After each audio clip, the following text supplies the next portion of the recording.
Dans ma dernière vidéo, je vous ai montré comment j'utilisais mon surplus solaire pour recharger ma voiture électrique de manière optimale. Mais peut-être que vous n'avez pas de voiture électrique ou que malgré la voiture électrique, vous produisez encore trop d'électricité.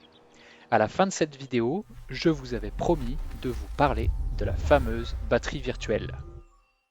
Pendant des mois, grâce à Urban Solar, j'ai payé mon électricité entre 7 et 9 centimes le kilowattheure, un tarif exceptionnel, jusqu'à ce que tout bascule. Aujourd'hui, je vous explique comment fonctionne une batterie virtuelle, pourquoi c'est génial et surtout pourquoi finalement j'ai décidé à un moment de quitter Urban Solar.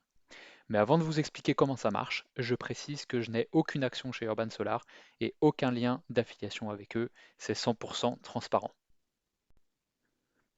Alors comment ça fonctionne? On nous dit ici sans investissement, vous n'investissez rien de plus, simplement vous ajoutez 1 € hors taxe par mois par kilowatt crête. Si vous avez une centrale 3 kW crête, vous devez ajouter 3 € hors taxe par mois en plus de l'abonnement. À savoir qu'il y a quand même des frais ici de raccordement à Enedis qui sont de 300 € TTC que vous payez une fois si vous n'êtes pas raccordé encore à Enedis.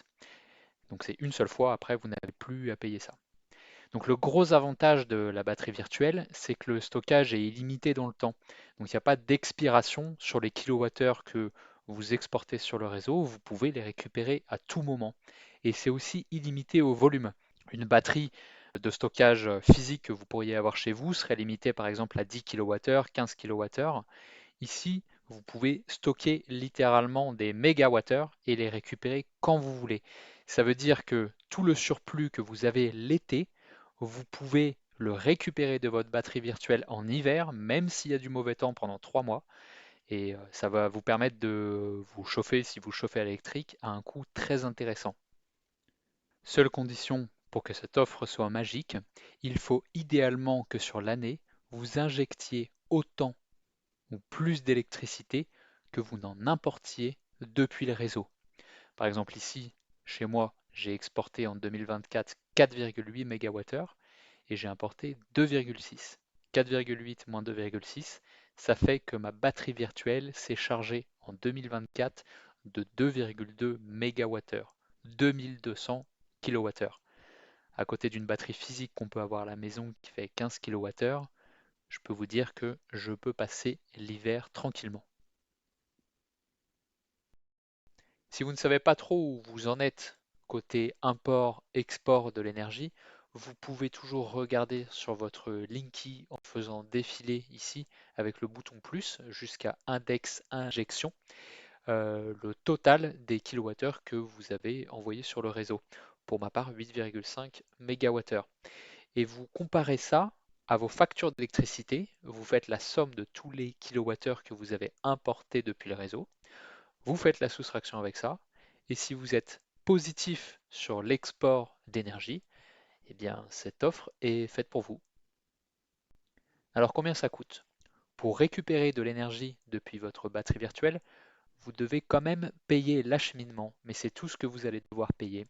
Et en heure creuse, c'est moins de 8 centimes le kilowattheure, et en heure pleine, moins de 10 centimes le kilowattheure. À titre de comparaison, j'ai pris ici la griffe tarifaire de chez Tempo.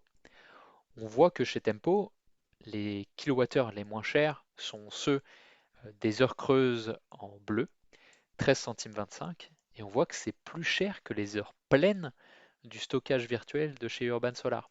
Je vois beaucoup de gens qui ont des panneaux solaires et qui sont chez Tempo.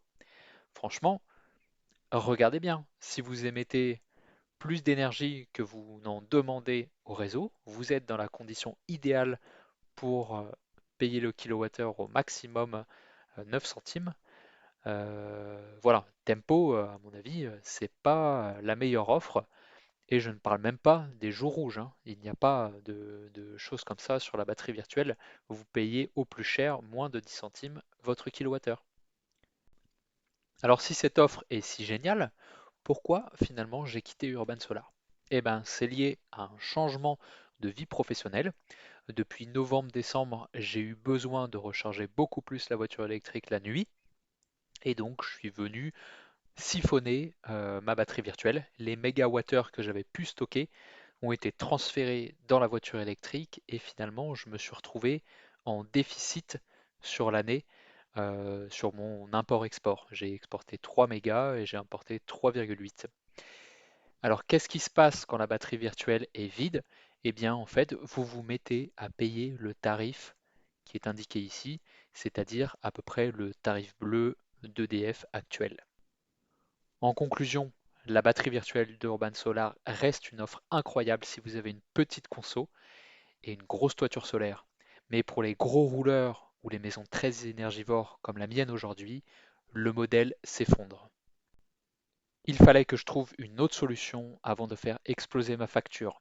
J'ai fouillé, j'ai calculé et j'ai trouvé une offre incroyable chez un autre fournisseur pour recharger mes deux voitures la nuit à prix cassé. Je vous montre cette astuce étape par étape dans la prochaine vidéo. Abonnez-vous pour ne pas rater ça.